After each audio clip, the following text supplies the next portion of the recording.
Hello दोस्तों, जैसा कि आप लोग का बिहार विधान परिषद का जो है डीईओ का जो है एग्ज़ाम हो चुका है, यानी डाटा एंट्री ऑपरेटर का जो एग्ज़ाम था वो आपका हो चुका है। अब रही बात जो क्वेश्चन पूछा गया था वो क्वेश्चन का एग्ज़ाम एनालिसिस करवाने का, तो आज के सेशन में आज के क्लास में हम लोग एग्ज़ाम एनालिसिस करवाने वाले हैं और एक एक क्वेश्चन का सही आंसर देखने वाले, वो भी ऑथेंटिक के साथ, डिस्कशन के साथ। तो आज का क्लास जो है जो एग्ज़ाम दे दिया उसके लिए तो महत्वपूर्ण है ही, साथ ही जिसका एग्ज़ाम होने वाला उसके लिए भी महत्वपूर्ण है, क्योंकि इस वीडियो में हम ये भी दिखाने वाले हैं कि कितना क्वेश्चन मेरे पीडीएफ से लड़ा है, कितना क्वेश्चन मेरे पीडीएफ से आया है, हूबहू कितना ज़्यादा क्वेश्चन पूछा गया। अगर हम आपको ये बात बोलेंगे 41 क्वेश्चन जीके से था और 41 क्वेश्चन में से 36 क्वेश्चन जो है ना आ गया हूबहू मेरे पीडीएफ से, तो आप यकीन नहीं कीजिएगा। तो चलिए आज के क्लास सेशन में हम डिस्कशन भी देखेंगे और हम आपको ये प्रूव भी कर देंगे कि मेरे पीडीएफ से क्वेश्चन कितना आया है। ठीक है, तो चलिए अब क्लास की शुरुआत करते हैं। सबसे पहला क्वेश्चन पूछा गया था कि भारत के पहले रक्षा मंत्री कौन थे, यानी कि प्रथम रक्षा मंत्री की बातचीत किया जा रहा है तो बलदेव सिंह थे। अगर आपसे पूछा जाता कि भारत के जो वर्तमान रक्षा मंत्री कौन है तो कौन हो जाएगा, राजनाथ सिंह हो जाएगा, वर्तमान हो जाएगा। लेकिन आपसे पूछा क्या गया था, पहला पूछा गया था तो बलदेव सिंह हो जाएगा। ये मैं पढ़ाने के दौरान कई बार ये आपको बता रखा था। ठीक है, चलिए नेक्स्ट क्वेश्चन की ओर आगे देखते हैं।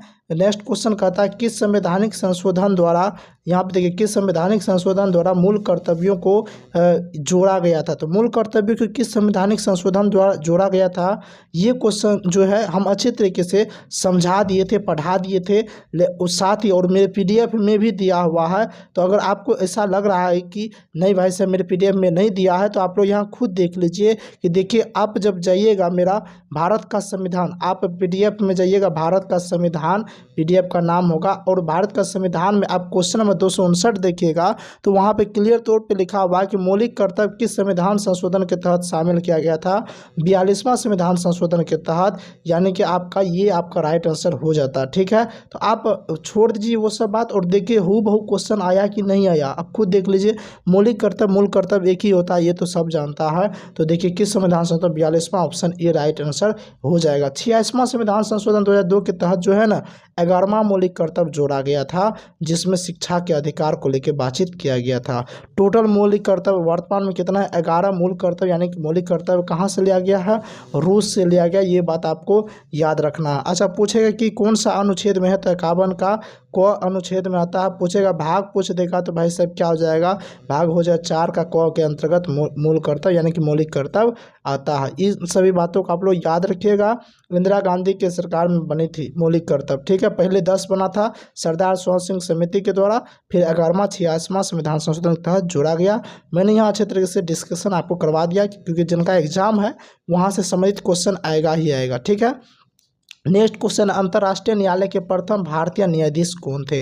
अंतर्राष्ट्रीय न्यायालय के जो प्रथम भारतीय न्यायाधीश वो श्री नागेंद्र सिंह हो जाए, ऑप्शन सी राइट आंसर हो जाएगा। ठीक है, ये क्वेश्चन भी आपका पीडीएफ में था, लेकिन उस जो पीडीएफ में था वो जिनको बोले थे देखने के लिए वो नहीं देखे थे, हम अपना वाला पीडीएफ में, ये वाला पीडीएफ में नहीं था। ठीक है, नेक्स्ट क्वेश्चन देखते हैं, संसदीय समिति का अर्थ उस समिति से है जो, देखिए ये पीडीएफ में जो है ना आपको डायरेक्ट नहीं इनडायरेक्ट रूप में था और जब हम पढ़ाए थे क्लास के दौरान तो हूबहू ये क्वेश्चन करवाए थे। संसदीय समिति का अर्थ होता है सदन द्वारा नियुक्त होना चाहिए, सदन द्वारा निर्वाचित भी, अध्यक्ष या सभापति द्वारा नामित, यानी कि यह सभी इसका राइट आंसर हो जाएगा, ऑप्शन डी इनका राइट आंसर हो जाएगा। नेक्स्ट क्वेश्चन को आगे बढ़ जाते हैं। नेक्स्ट क्वेश्चन क्या कहता है, क्वेश्चन नंबर 50 की ओर देखते हैं। तो क्वेश्चन नंबर 50 कहेगा कि वर्तमान में भारत के नियंत्रक एवं महालेखा परीक्षक कौन है। तो देखिए वर्तमान में जो है ना, वर्तमान भारत के नियंत्रक एवं महालेखा परीक्षक कौन है, आपका ऑप्शन के अनुसार गिरीश चंद्र मुर्मू हो जाएगा, ऑप्शन सी राइट आंसर हो जाएगा। अब कहिए क्या सर आपका जो बोले थे हमारे क्वेश्चन से आया है, तो आप खुद देख लीजिए ना, हम मेरा छोड़िए, आप खुद देख लीजिए। आप चले जाइएगा राजनीतिक प्रणाली, किस में चले जाइएगा, राजनीतिक प्रणाली, आप पीडीएफ चले जाइएगा, उसमें क्वेश्चन नंबर 133 देखिएगा, भारत के वर्तमान में महालेखा परीक्षक नियंत्रक कौन है, गिरीश चंद्र मुर्मू है। आप देख लीजिए जैसे हूबहू क्वेश्चन आंसर छपा हुआ है। अब इससे ज़्यादा आपको हम क्या विश्वास दिलाएंगे। तो अभी भी यकीन नहीं हो रहा तो टेंशन नहीं लीजिए, आप एकदम से आज का सेशन को आप लास्ट तक देखते जाइए, आपको पूरे समझ में आ जाएगा कि जितना भी क्वेश्चन मैंने पढ़ाया सबके सब आ चुका है। देखिए करंट अफेयर से एक क्वेश्चन आया कि राष्ट्रीय महिला आयोग की वर्तमान अध्यक्षा कौन है। तो देखिए वर्तमान अध्यक्ष फिलहाल में जो है ना चेंज हो गया है, लेकिन यहाँ पे जो चेंज हुआ वो नाम आपको नहीं दिया गया ऑप्शन में। तो इसके अनुसार अगर देखा जाए तो रेखा शर्मा आपका राइट आंसर ऑप्शन ए हो जाएगा। नेक्स्ट क्वेश्चन को आगे बढ़ते हैं। नेक्स्ट क्वेश्चन कर देखिए, करंट अफेयर था, करंट अफेयर का पीडीएफ तो हम देते नहीं है, आपको बोले तो थोड़ा बहुत पढ़ लीजिएगा तो क्वेश्चन बन जाएगा, ठीक है। तो करंट अफेयर आप छोड़ ही दीजिए, आप पढ़ लिए होंगे उम्मीद करते, क्योंकि आसान क्वेश्चन था। नेक्स्ट क्वेश्चन, निम्नलिखित में कौन सा देश संयुक्त राष्ट्र सुरक्षा परिषद का अस्थायी सदस्य नहीं है? ऑप्शन में आप देख लीजिए इस तरह से दिया हुआ था, और हम देखिए पीडीएफ में भी दे रखे और साथ ही हम आपको पढ़ाए भी थे। तो छोड़िए आप हम पढ़ाए थे कि नहीं पढ़ाए थे वो तो आप विश्वास भी नहीं कर पाइएगा। तो आप यहाँ पे डायरेक्ट वे में ये देखिए कि हम जो है ना पीडीएफ में है कि नहीं है। आप यहाँ देखिए सुरक्षा परिषद में कितने सदस्य होते हैं, 15, 5 अस्थाई, 10 अस्थाई। और यहाँ पे देखिए सुरक्षा परिषद में कितने अस्थाई सदस्य हैं, पांचों का हम नाम भी दे रखे, अमेरिका, रूस, ब्रिटेन, फ्रांस, चीन। सुरक्षा परिषद के अस्थाई सदस्य है अमेरिका, रूस, ब्रिटेन, फ्रांस, चीन। यहाँ पे देखिए दे दिए, और यहाँ पे क्वेश्चन पूछा गया कौन सा नहीं है, तो अमेरिका, रूस, फ्रांस और एक चीन, ये सब तो था, लेकिन जर्मनी था नहीं। तो अगर इस अनुसार देखा जाए तो इसका राइट आंसर क्या हो जाएगा, जर्मनी, जो ऑप्शन ए राइट आंसर हो जाएगा। आप खुद देख लीजिए ना, हम डिस्कशन क्या करवाएंगे, डिस्कशन के साथ मेरे पीडीएफ में दिया हुआ, और क्वेश्चन देखिए हूबहू पूछा जा रहा है, तो अब हम इसमें क्या कर सकते हैं। हम तो क्वेश्चन लड़वाने का गारंटी लिए हैं, मेरे पीडीएफ से क्वेश्चन आएगा तो भाई आ रहा है। तो इसलिए अभी भी हम आप लोग से हाथ जोड़ के ये विनती करते हैं कि ज़्यादा रुपया नहीं लग रहा है, 100-150 रुपया मैंने नहीं रखता एक एग्ज़ाम क्लियर करने के लिए। आप पीडीएफ अभी भी परचेज कर सकते हैं। आप पीडीएफ परचेज करने के लिए डिस्क्रिप्शन में नंबर दिया गया, वहां से भी कांटेक्ट करके कर सकते हैं, या फिर एप्लीकेशन के थ्रू, यानी कि आप जैसे हो आप पीडीएफ परचेज कर लीजिए जितना जल्दी हो सकता है। जिसका एग्जाम नहीं हुआ है, एडमिट कार्ड भी अब सफाई कर्मचारी सबका आने वाला है, ठीक है। और बिहार विधानसभा सब लोग पीडीएफ परचेज कर लीजिए, ठीक है। थोड़ा सा रुपया लगता है क्योंकि उसमें मेरी मेहनत लगी है, हम आपको साबित करके दिखाते हैं। तो भाई मेहनत है तो थोड़ा सा तो रुपया बनता है, आप खुद सोच लीजिए, क्योंकि खर्चा भी ढेर सारा आता है। तो आपको जो नंबर डिस्क्रिप्शन में दिया गया वहाँ से आप लोग जो है नंबर कॉन्टैक्ट कर लीजिए, और आप लोग वहाँ से पीडीएफ परचेज कर लीजिए, ठीक है। चलिए एक क्वेश्चन पूछा गया, क्वेश्चन नंबर 53, भारतीय संविधान के निम्नलिखित में से किस अनुच्छेद में धन विधेयक की परिभाषा दी गई है? धन विधेयक की परिभाषा कहाँ दिया गया, अनुच्छेद आपका ये दिया हुआ है। अब आप छोड़ दीजिए, ये क्वेश्चन हम प्रैक्टिस सेट में भी करवाए थे, लेकिन आप छोड़िए वो सब, तो आप कहिएगा सर बहाना हो जाता है। बहाना बनाने के लिए आप हमको पीडीएफ में दिखाइए। तो चलिए ना भाई साहब, आपको पीडीएफ में ही दिखाते हैं, इधर उधर की बातें छोड़ दीजिए, सीधे पीडीएफ में दिखाते हैं। देखिए आप आइएगा राजनीतिक प्रणाली पीडीएफ, उसमें क्वेश्चन नंबर 110 देख लीजिएगा। जो पीडीएफ परचेज किए हैं आप क्या कीजिए, पीडीएफ उल्टा लीजिए और मिलाते चले जाइए, क्या सही बोल रहे हैं कि गलत बोल रहे हैं। किसी कर को लगाना या समाप्त करना कौन सा विधेयक है, धन विधेयक। और धन विधेयक यानी उसके बारे में जानकारी अनुच्छेद 110 का क देता है, यानी धन विधेयक के बारे में जानकारी अनुच्छेद 110 का क देता है। भाई साहब देता है कि नहीं देता है, ठीक है, बहुत अच्छी वाली बात है।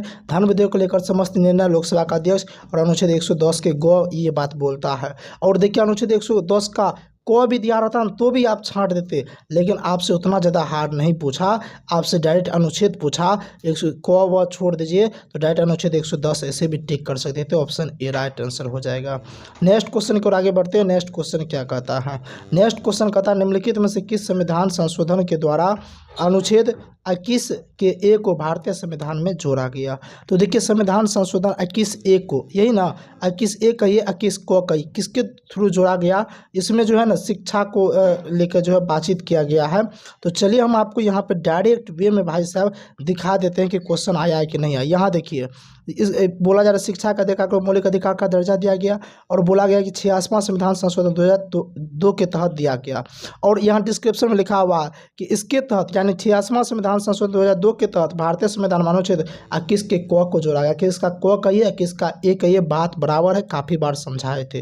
तो आप देख लीजिए भाई हु बहु क्वेश्चन आया कि नहीं आया, ए टू जेड। हम बोले ना 41 क्वेश्चन में 36 क्वेश्चन आपको वीडियो में दिखाने वाले हैं कि हु बहु लड़ चुका है। वो भी करंट अफेयर को थोड़ा बहुत छोड़ दीजिए, तो लगभग सब क्वेश्चन लड़ चुका है। तो इसका राइट आंसर क्या होगा, अब आप ही बताइए। 86वां संविधान संशोधन हो जाएगा, ऑप्शन सी राइट आंसर। देखिए क्वेश्चन आपका और डिस्कशन के साथ जो है ना हम आपको पीडीएफ के थ्रू डिस्कशन दिखाते जा रहे हैं, वो मेरा है।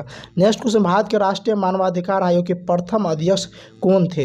ये क्वेश्चन जो है ना आपका स्टैटिस्टिक्स जीके में जाकर देख लीजिए, न्यायमूर्ति रंगनाथ मिश्रा, जो ऑप्शन सी राइट आंसर हो जाएगा। ठीक है, नेक्स्ट क्वेश्चन देखते हैं, भारत की संविधान सभा का संवैधानिक सलाहकार कौन था? अब छोड़िए भाई साहब, हमने बोला था पॉलिटी से तो एक भी क्वेश्चन नहीं छूटेगा मेरा पीडीएफ से, आप यकीन मानिए।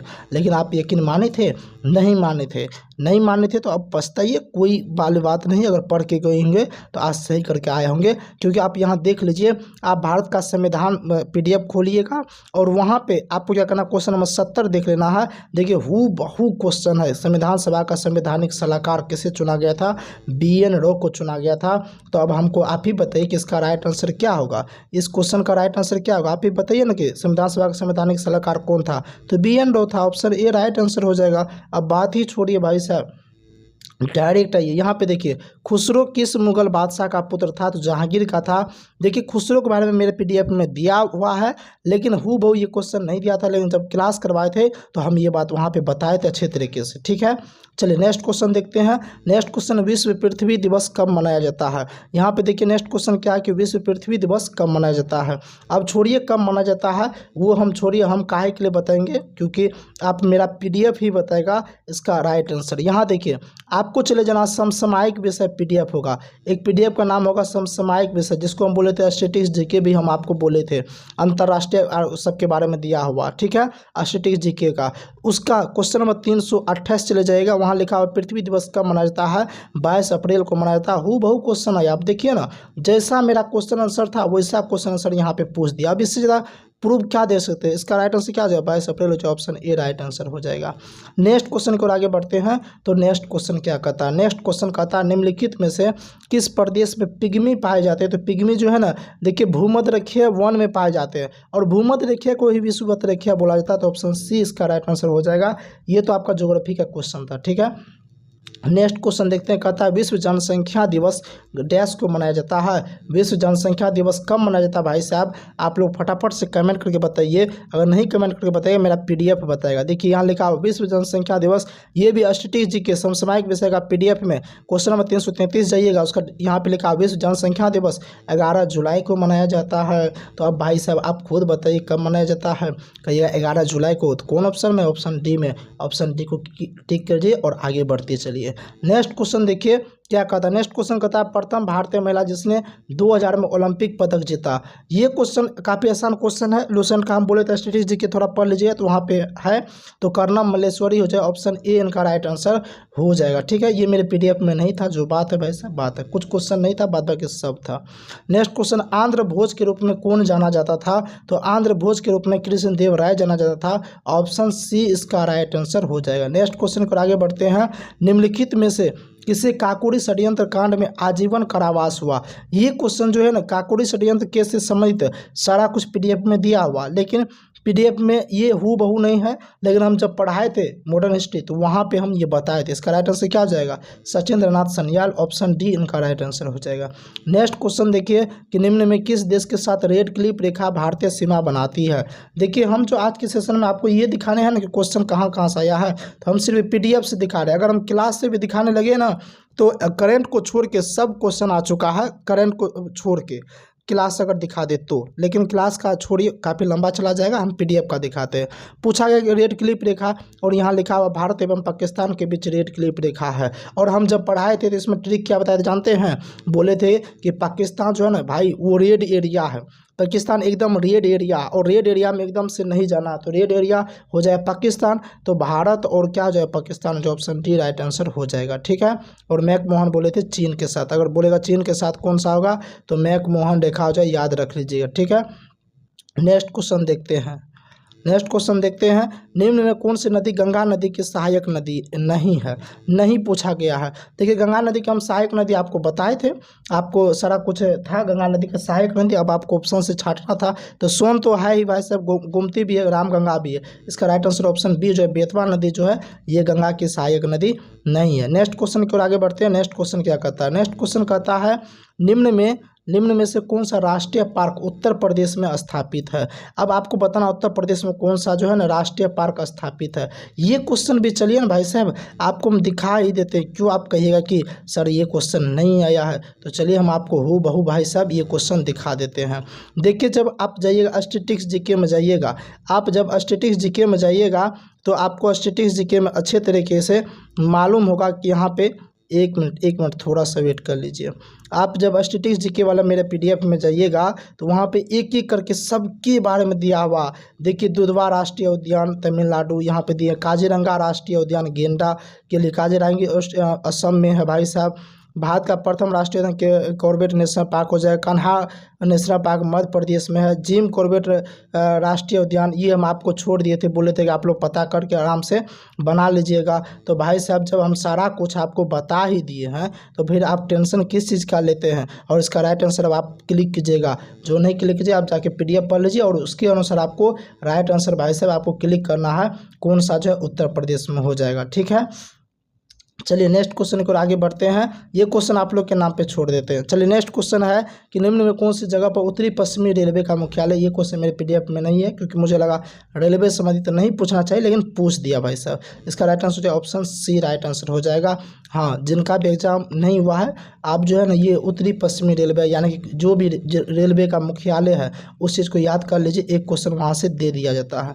एक क्वेश्चन है एटलस पर्वत किस महाद्वीप में स्थित है। तो एटलस पर्वत की अगर हम बातचीत करेंगे ना तो ये किस महाद्वीप में स्थित है, तो ये है अफ्रीका महादेश में, ऑप्शन ए राइट आंसर। काफ़ी आसान क्वेश्चन है। नेक्स्ट क्वेश्चन को आगे देखते हैं। नेक्स्ट क्वेश्चन कहता है सुंदरवन निम्नलिखित में से किस प्रकार के वन है। हमारे पीडीएफ में दिया हुआ था ये मैंग्रोव वन है। तो अब मैंग्रोव वन कहिए या सुंदरवन के बारे में और बताए थे कि पश्चिम बंगाल में है जो कि सबसे बड़ा वन है। तो ये जो है एक समुद्र के किनारे रहता है, तो आप कह सकते हैं तटीय, यानी कि समुद्र के तट पे होता है, क्योंकि जब दो नदी मिलता है तो वहाँ पे बनता है। तो तटीय या ज्वारीय वन हो जाए, ऑप्शन डी राइट आंसर। थोड़ा बहुत जो है इसका ऑप्शन हल्का सा चेंज किया, फिर भी कॉमन सेंस लगाते तो आप राइट आंसर कर लेते। नेक्स्ट क्वेश्चन है तहकीक ए हिंद किताब के लेखक कौन है। ये क्वेश्चन तो जो है मेरे ख्याल से लगता है कि बहुत सारे स्टूडेंट ये क्वेश्चन को नहीं बना पाए होंगे, क्योंकि ये क्वेश्चन को मैं मानता हूँ थोड़ा सा डीप में ये क्वेश्चन पूछा गया। तो लेकिन आप टेंशन काहे के लिए लेते हैं, मेरे पीडीएफ में हूबहू भाई साहब क्वेश्चन पूछा गया। देखिए ना हूबहू है क्या, किताब उल हिंद तारीख ए हिंद तहकीक ए हिंद की रचना अल बरूनी ने की। आप देख लीजिए ना भाई साहब। अच्छा ये किस में है, तो भारत का इतिहास पीडीएफ निकालिए, क्वेश्चन नंबर 284 देख लीजिएगा। तहकीक ए हिंद की रचना आपको मिल जाएगा, अल बरूनी ने किया था। देख लीजिए मेरे पीडीएफ में है कि नहीं है, और आप खुद बताइए इसका राइट आंसर क्या होगा। हम नहीं, आप खुद ही बताइए, ऑप्शन सी राइट आंसर हो जाएगा, अल बरूनी हो जाएगा। नेक्स्ट क्वेश्चन देखते हैं, प्रार्थना समाज की स्थापना कहाँ हुई थी। अब कहिए प्रार्थना समाज की स्थापना कहाँ हुई थी, सर ये क्वेश्चन तो आप में नहीं है, तो चलिए ना आप थोड़ा सा वेट कर लीजिए ना। हाँ यहाँ पे देख लीजिए ना, लिखा हुआ प्रार्थना समाज की स्थापना कब और किसने किया, ये भी बताए और बताए थे महाराष्ट्र के क्षेत्र में लोकप्रिय महादेव गोविंद रानडे ने किया था। तो यानी कि महाराष्ट्र का क्षेत्र हो जाएगा आपका राइट आंसर। तो चलिए भाई साहब महाराष्ट्र का क्षेत्र आपका राइट आंसर हो जाएगा। तो अब आप खुद ही बताइए इसका राइट आंसर क्या होगा, तो इसका राइट आंसर क्या हो जाएगा, ऑप्शन डी हो जाएगा, महाराष्ट्र हो जाएगा। चलिए नेक्स्ट क्वेश्चन को आगे बढ़ते हैं। नेक्स्ट क्वेश्चन कहता है परंपरा के अनुसार अलवारों और नयन यारों की संख्या क्रम से कितने, ये मेरे में नहीं था, इसका राइट आंसर जो है 12 और 63 हो जाएगा। नेक्स्ट क्वेश्चन की ओर आगे बढ़ते हैं। नेक्स्ट क्वेश्चन कहता है संथाल विद्रोह, यही क्वेश्चन है, संथाल विद्रोह के मुख्य नेता कौन थे। संथाल विद्रोह के मुख्य नेता कौन थे, इसका राइट आंसर हम नहीं बताएंगे, इसका राइट आंसर भाई साहब आपको पीडीएफ बताएगा। यहाँ पे देख लीजिए संथाल विद्रोह के नेतृत्वकर्ता कौन थे, सिद्धू एवं कान्हू थे। अच्छा ये कहाँ पे आपको मिलेगा, ये भारत का इतिहास में जाइएगा, भारत का इतिहास, या फिर आप भारत का इतिहास में नहीं मिलेगा तो स्वतंत्रता आंदोलन वाला में जाइएगा पीडीएफ में, क्वेश्चन नंबर 421 देख लीजिएगा, हूबहू यहाँ पे क्वेश्चन दिया हुआ है। तो अब हमको बताइए कि इसका राइट आंसर क्या होगा, तो कहिए सर इसका राइट आंसर सिद्धू हो जाएगा, ऑप्शन ए मारिए और आगे बढ़ जाइए बिना टेंशन किए दे रहे। अब भाई साहब इतना आपको प्रूफ दे रहे हैं, अभी भी विश्वास नहीं है, तो अब हम क्या कर सकते हैं, प्रूफ है भाई साहब। आप भी अगर ये पीडीएफ परचेज कीजिएगा ना तो वो सब अभी भी दिखा रहे हैं ना, वो सब क्वेश्चन में मिलाते जाइएगा, आपको सब मिल जाएगा। ठीक है, जिनको लेना है अभी भी हाथ जोड़ के विनती है भाई साहब, कुछ ही रुपया लग रहा है, आप जाके परचेज कर लीजिए, ज़िंदगी संवर जाएगा, ज़िंदगी बन जाएगा। सब क्वेश्चन हूबहू आ गया है। अब इससे ज़्यादा क्या आप उम्मीद रख सकते हैं, वो भी जीके में। जीके में इतना ज़्यादा क्वेश्चन आपका लड़ाए हैं, इससे ज़्यादा क्या उम्मीद रख सकते हैं। नेक्स्ट क्वेश्चन है, भारत के राष्ट्रपति के क्षमादान की शक्ति किस अनुच्छेद से प्राप्त होती है। तो किस अनुच्छेद से क्षमादान की शक्ति प्राप्त होती है, ये बात तो आप जो है मेरे PDF पे छोड़ दीजिए, वही बताएगा। आज हमको लगता है क्या हम भूल गए सबका आंसर, और मेरा PDF जो है ना सबका आंसर बताते जा रहा है। आप चले जाइएगा राजनीतिक प्रणाली का क्वेश्चन नंबर 34, राष्ट्रपति को क्षमा करने की शक्ति कौन सा अनुच्छेद देता है, अनुच्छेद 72 देता है। और यही देखिए हूबहू क्वेश्चन आया ना भाई साहब, हूबहू क्वेश्चन आ गया है। तो अनुच्छेद 72 ऑप्शन ए मारिए और आगे बढ़ते जाइए। यानी कि मेरा जो स्टूडेंट रहा होगा ना भाई साहब, मुझे लगता है कि अब की बार उसका सिलेक्शन कोई नहीं रोक सकता, क्योंकि सब का सब क्वेश्चन जो है मुझे लगता है वो बना के आ गया होगा। नेक्स्ट क्वेश्चन है, संघ तथा राज्यों के लिए लोक सेवा आयोग प्रावधान संविधान के किस अनुच्छेद में है। तो किस अनुच्छेद में है वो आप छोड़िए, हम आपको सब अनुच्छेद याद नहीं करवाए थे, महत्वपूर्ण अनुच्छेद लेकिन हम आपको बताए थे। आप चले जाइए राजनीतिक प्रणाली का क्वेश्चन नंबर 276, और यहाँ कहता है कौन सा अनुच्छेद कहता है कि भारत में एक संघ लोक सेवा आयोग होगा। तो अनुच्छेद 315। कहिएगा सर इसमें क्लियर नहीं हो रहा, तो चलिए भाई इसका डिस्कशन देखिए। अनुच्छेद 315 यह कहता है कि प्रत्येक राज्य में एक राज्य लोक सेवा आयोग होगा, यानी कि राज्य लोक सेवा आयोग संघ लोक सेवा आयोग का चर्चा अनुच्छेद 315 करता है। तो इसका मतलब आपको क्या टिक करना है, क्वेश्चन में आपसे यही न पूछा जा रहा था कि संघ और राज्य के लोक सेवा आयोग का प्रावधान कौन सा करता है, अनुच्छेद 315 ऑप्शन बी मारिए और एकदम से बल्ले बल्ले आगे बढ़ जाइए। हम आपको एक चीज़ बता देते हैं, जब ये क्वेश्चन हम वीडियो बनाने का देखिए मेरा एक ही मकसद है, क्योंकि कई जलने वाले हैं, काफ़ी ज़्यादा कमेंट कर रहे थे आपका PDF आया नहीं, फालतू का उल्लू बनाते ठगते हैं, आपका PDF में सिर्फ और सिर्फ अनुच्छेद दिया हुआ है।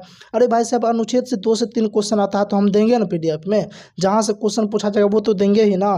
तो वही सब ना क्वेश्चन दिए हैं, और आज देखिए ना इसलिए हम ये सब प्रूफ दिखा रहे हैं, ताकि जलने वाले का जो है ना एकदम से पीछे से फटे ना, समझे। हाँ मेहनत किए हैं तो मेहनत रंग लाई है, वो आपको दिखा रहे हैं। चलिए नेक्स्ट क्वेश्चन कहता है, नीति आयोग के उपाध्यक्ष की नियुक्ति कौन करता है। तो कौन करता है, भारत के प्रधानमंत्री कहता है, ऑप्शन बी राइट आंसर है। एकदम से आगे बढ़िए, ये तो एकदम बदनाम क्वेश्चन भाई साहब, नीति आयोग वाला पूरे के पूरे नीति आयोग अच्छे तरीके से बता दिए थे। नेक्स्ट क्वेश्चन, इनमें से किस राज्य में सबसे अधिक अनुसूचित जनजातियों की जनसंख्या है। मध्य प्रदेश, ऑप्शन सी, इसका 6 है। देखिए ये क्वेश्चन ASO में भी पूछ दिया था और DEO में पूछ दिया था, यानी क्वेश्चन एक रिपीट हो गया। तो इसलिए हम कहते हैं जिसका एग्जाम नहीं हुआ है आप पूरे के पूरे क्वेश्चन को देखिए, डिस्कशन को देखिए, क्योंकि कम से कम 3 से 4 क्वेश्चन हूबहू आ जाएगा, या इनडायरेक्ट रूप से इस सब टॉपिक से क्वेश्चन आ जाएगा। ठीक है, नेक्स्ट क्वेश्चन कहता है कि ज्ञानपीठ पुरस्कार प्राप्त करने वाली पहली महिला कौन थी। तो पहली महिला कौन थी वो छोड़िए ना भाई साहब, कौन थी हमको खुदे नहीं मालूम है कौन थी। अब चलिए हम पूछते हैं हम अपना PDF से, क्या मेरे PDF को ये बात मालूम है कि पहली महिला कौन थी। अगर देखते हैं मेरा PDF बता पाता है कि नहीं, तो थोड़ा सा वेट कर लीजिए, शायद मेरे ख्याल से मेरा PDF बता सकता, थोड़ा सा वेट कर लीजिए। मेरा PDF ही जो है इनका आंसर आपको बता देगा कि पहली महिला कौन थी। तो यहाँ पे हाँ भाई साहब, यहाँ पे देख लीजिए, आपको चले जाना है समसामयिक विषय, समसामयिक विषय का जो PDF है ना उसमें क्वेश्चन नंबर 144 जाइएगा। यहाँ देखिए ज्ञानपीठ पुरस्कार कब से प्रदान किया जा रहा है, 1965 से। और यहाँ लिखा हुआ भारतीय ज्ञानपीठ पुरस्कार से पुरस्कृत सर्वप्रथम साहित्यकार जी शंकर कुरूप थे। हाँ देखिए यहाँ पे देखिए स्क्रीनशॉट लेने में थोड़ा सा मिस्टेक हो गया है, इसके जस्ट नीचे जो है ना ज्ञानपीठ पुरस्कार प्राप्त करने प्रथम हिंदी लेखक कौन थे, और इसके जस्ट नीचे लिखा हुआ था, यहाँ पे देखिए स्क्रीनशॉट लेने में थोड़ा सा मिस्टेक हो गया है, थोड़ा सा आप यहाँ पे हाँ क्वेश्चन नंबर आप 145 जाके डिस्कशन में जाके देख लीजिएगा, लिखा हुआ महादेवी वर्मा, एकदम से क्लियर तौर पे। यहाँ पे जो है ना उल्टा ले लिए हैं स्क्रीनशॉट, लेकिन वहाँ आप जाके देख लीजिएगा। ठीक है, क्वेश्चन नंबर 145। तो इसका राइट आंसर क्या हो जाएगा, इसका राइट आंसर हो जाएगा ऑप्शन ए महादेवी वर्मा। ठीक है, नेक्स्ट क्वेश्चन को आगे बढ़ते हैं। नेक्स्ट क्वेश्चन क्या कहता है, नेक्स्ट क्वेश्चन कहता है क्या, राज के नीति निर्देशक सिद्धांत किस देश के संविधान से लिया गया है। ये देखिए पॉलिटी का क्वेश्चन है, और हम तो बोल दिए थे कि पॉलिटी हो हिस्ट्री हो, अगर क्वेश्चन छूट जाएगा ना तो आप हमसे पढ़ना छोड़ दीजिएगा, आप PDF लेना छोड़ दीजिए, आप गाली गलौज करके जो मत, गाली गलौज तो मैं नहीं कहूँगा क्योंकि ये अभद्रता की निशानी है, गलत बात है, लेकिन आपको जो कहना हो आप कह सकते हैं कमेंट सेक्शन में। लेकिन आप देखिए ना क्वेश्चन हूबहू आ गया है। आप भारत का संविधान में जाइए, क्वेश्चन नंबर 106, राज का नीति निर्देशक तत्व किस देश के संविधान से लिया गया, आयरलैंड के संविधान से। और देखिए यहाँ हम ये भी क्लियर कर दिए थे, आयरलैंड के संविधान में राज का नीति निर्देशक तत्व स्पेन से लिया गया है, और पढ़ाने के दौरान ये बताए थे अगर आयरलैंड नहीं रहेगा तो स्पेन टिक करना, अगर दोनों रहेगा तो आयरलैंड और स्पेन दोनों को टिक करना है, तब आपका राइट आंसर हो जाएगा। तो आप बताइए इसका राइट आंसर क्या होगा, कहिएगा आयरलैंड हो जाएगा। एकदम से आगे बढ़िए, एकदम से बल्ले बल्ले टेंशन नहीं लेना है, एकदम से जो आया है PDF से आया, नहीं तो नहीं आया है। नेक्स्ट क्वेश्चन देखते हैं, किस शासक को ग्रैंड ट्रंक रोड निर्माण करने का श्रेय दिया जाता है? ये तो बात हमको बिल्कुल नहीं मालूम, हम तो आज तक लगता है पढ़े ही नहीं है ये बात जो है ना, किस शासक को जो है ना ग्रैंड ट्रंक रोड के बारे में कहा जाता है। हम तो नहीं पढ़े, अब आप लोग पढ़े होंगे तो PDF जाके देख लीजिए। अच्छा, PDF कौन सा देखना? ग्रैंड ट्रंक रोड, भारत का इतिहास जाइएगा, क्वेश्चन नंबर 227 देख लीजिए। ग्रैंड ट्रंक रोड का निर्माण किसने करवाया था? शेरशाह सूरी ने करवाया था। और अब हम नहीं, अब आप ही बताइए कि इसका राइट आंसर क्या होगा भाई साहब? किधर गया, किधर गया? मजाक नहीं, आज के दिन कोई मजाक नहीं, आज के दिन बिल्कुल मजाक नहीं होना चाहिए, क्योंकि आज जो है ना एकदम बल्ले बल्ले है। देखिए क्वेश्चन नंबर 80 का क्या, ग्रैंड ट्रंक रोड का निर्माण अभी जस्ट बताया Sher Shah Suri, option D right answer. चलिए नेक्स्ट क्वेश्चन देखते हैं। हमको लगता है कि हम आपका पूरे डिस्कशन जो है ना PDF के माध्यम से ही करवा रहे हैं, एक तरह से आपका PDF रिविजन करवा रहे हैं। नेक्स्ट क्वेश्चन कहता है, क्वेश्चन 81, किस शहर को दक्षिण भारत का मैनचेस्टर कहा जाता है? कोयम्बटूर को, काफ़ी जो है ना बदनाम क्वेश्चन है। अगर पूछे भारत का जो है मैनचेस्टर किसे कहा जाता है? अहमदाबाद को कहा जाता है, ये बात आप याद रख लीजिएगा। ऐसे लंदन में एक मैनचेस्टर एक शहर है जहाँ सूती वस्त्र के लिए जाना जाता है, तो सूती वस्त्र अच्छा होता है इसलिए मैनचेस्टर कहा जाता है उस इलाके को, ठीक है। नेक्स्ट क्वेश्चन है, अक्टूबर 1959 में पंचायती राज भारत में सर्वप्रथम आरंभ किया गया था, यानी कि किस राज्य में आरंभ किया गया था, ये क्वेश्चन पूछा जा रहा है। तो हमको खुद नहीं मालूम है कि भाई साहब किस राज्य में आरंभ किया गया था, कब किया गया था। तो अब चलिए हम देखते हैं, पूछते हैं भाई साहब से मेरे PDF से। तो आप पंचायती राज PDF जाइए, क्वेश्चन नंबर 10 देखिए, यहाँ लिखा हुआ सर्वप्रथम पंचायती राज का उद्घाटन कब किया गया? 2 अक्टूबर 1959 को सर्वप्रथम पंचायती राज का उद्घाटन राजस्थान के नागौर जिला में किया गया। तो भाई साहब राजस्थान का नागौर जिला, और हम तो जिला भी आपको बता दिए थे, लेकिन भाई साहब आपका जो है ना एग्जामिनर सोचे कि इतना डीप में क्यों पूछेंगे, हम सिर्फ राज पूछ लेते, तो राज पूछे तो राजस्थान टिक करना, तो ऑप्शन ए राइट आंसर। चलिए आगे बढ़िए, नेक्स्ट क्वेश्चन क्या कहता है? नेक्स्ट क्वेश्चन कहता है, यदि पंचायत भंग होती है, यहाँ पे देख लीजिए, नेक्स्ट क्वेश्चन कहता है, यदि पंचायत भंग होती है तो किस अवधि के अंदर निर्वाचन होंगे? क्वेश्चन नंबर 83 कहता है, ये भी पंचायती राज का, और हम आपको 2-3 ऐसा बताए थे कि जहाँ से क्वेश्चन हम बोल दिए तो छूटेगा ही नहीं अगर पढ़ के जाइएगा तो यहाँ पे देख लीजिए, आप पंचायती राज जाइएगा PDF, क्वेश्चन नंबर 31 देख लीजिएगा। अगर समय से पहले पंचायत भंग हो जाती है कितने दिन के अंदर चुनाव होना आवश्यक है? 6 महीना। देख लीजिए क्वेश्चन आंसर हूबहू आ चुका है। अब इससे ज़्यादा आप क्या उम्मीद रख सकते हैं किसी से, इससे ज़्यादा? और आप यहाँ पे देखिए ना भाई साहब, आपका क्वेश्चन भी यही पूछा जा रहा है, यदि पंचायत भंग होती है किस अवधि के अंदर निर्वाचन होंगे? 6 महीना, ऑप्शन सी राइट आंसर हो जाएगा। नेक्स्ट क्वेश्चन कहता है, निम्नलिखित में से भारत में पहला नगर निगम कहाँ स्थापित हुआ? ये भी आपका पंचायती राज का ही क्वेश्चन है, तो छोड़िए भाई साहब है कि नहीं है क्या इसका आंसर है। चलिए मेरे PDF से पूछते हैं। कहता है सर्वप्रथम नगर निगम की स्थापना कहाँ हुआ? मद्रास में हुआ। यहाँ ये भी बताते हैं मद्रास में सर्वप्रथम नगर निगम की स्थापना 1688 ईस्वी में हुआ था। अब इससे ज़्यादा हम आपको क्या कर सकते हैं, तो मद्रास में हुआ था ना। आप इससे क्वेश्चन भी तो यही पूछा जा रहा है कि भारत में पहला नगर निगम कहाँ स्थापित हुआ था, तो मद्रास में, ऑप्शन बी को टिक कीजिए और आगे बढ़ते जाइए बिना टेंशन का फ्री। नेक्स्ट क्वेश्चन कहता है कि वर्तमान में भारत में उच्च न्यायालय कितने हैं? कहिएगा सर ये क्वेश्चन भी आपसे आया है था, तो चलिए भाई साहब हम इसे मुंह से हम बड़ाई करना नहीं चाहते, ये हमको अच्छी वाली बात नहीं लगती है, तो डायरेक्ट हम PDF से ही देख लेते हैं। अगर क्वेश्चन PDF से ही अगर हम आपको दिखा दें तो वो ठीक रहता है, ऐसे मुंह से अपना कितना भी बोल लीजिए तो वो अच्छी वाली बात नहीं है। अगर PDF से आप देख लेते तो आपका भी मन खुश और मेरा भी भाई साहब मन खुश हो जाएगा। तो चलिए थोड़ा सा वेट कर लीजिए, बस आपका जो है यहाँ पे आ जाएगा। हाँ यहाँ पे देख लीजिए, आप चले जाएगा भाई साहब राजनीतिक प्रणाली PDF, क्वेश्चन नंबर 192। यहाँ पे लिखा वर्तमान भारत में कुल कितने उच्च न्यायालय है? 25 उच्च न्यायालय है, और आपको 25 एकदम से टिक करना था, लेकिन आप अगर टिक नहीं किए होंगे तो अब इसमें मेरी क्या गलती है? इसमें तो आपकी गलती है। इसका राइट आंसर क्या हो जाएगा? 25 हो जाएगा, ऑप्शन डी इसका राइट आंसर हो जाएगा। तो यहाँ तक आप देखे होंगे टोटल 41 क्वेश्चन शायद मैंने गिना था या फिर हो सकता है 40 क्वेश्चन होगा, मतलब 3 से 4 क्वेश्चन नहीं था। तो 3 से 4 क्वेश्चन में तो 2 से 3 क्वेश्चन आपका करंट अफेयर नहीं था, और 2 से 3 क्वेश्चन भाई साहब नहीं आया था वो, लेकिन हम पढ़ाए थे, लेकिन PDF में नहीं आया। तो हम PDF से आपको दिखा दिए कि 41 में जो है ना, आप 35 ही मान लीजिए, 35 क्वेश्चन 41 में आ गया, और रिजल्ट लेने के लिए इतना काफ़ी है। अगर इतना 35-36 सही किए तो बहुत ज़्यादा, मतलब टॉप कर जाइएगा अगर इतना सही किए होंगे तो। और आपका अगर रीजनिंग तो एकदम आसान था, मैथ आसान था, GK का मैं आपको टेंशन दिया था, GK का आपका मेरी जिम्मेदारी थी, और मैंने अपनी जिम्मेदारी बखूबी अच्छे तरीके से निभाया। तो अब आपका एक ही कर्तव्य बन जाता है कि जो चैनल पर नए हैं चैनल को सब्सक्राइब कर लीजिए, क्योंकि चैनल के माध्यम से भी हम क्लास करवा देंगे। और रही बात जो पीडीएफ नहीं लिए आप पीडीएफ ले लीजिए, डिस्क्रिप्शन नंबर है, आप नंबर से कांटेक्ट कीजिए और पीडीएफ एकदम से लेते जाइए, जितना हो सकता है एकदम से पढ़ जाइए, चाट जाइए। काफ़ी ज़्यादा मेहनत से बनाए हैं, क्वेश्चन लड़ा है, क्वेश्चन दिखाए हूबहू आपको प्रूफ के साथ। ठीक है, तो मिलते हैं नेक्स्ट क्लास में, तब तक के लिए जय हिंद।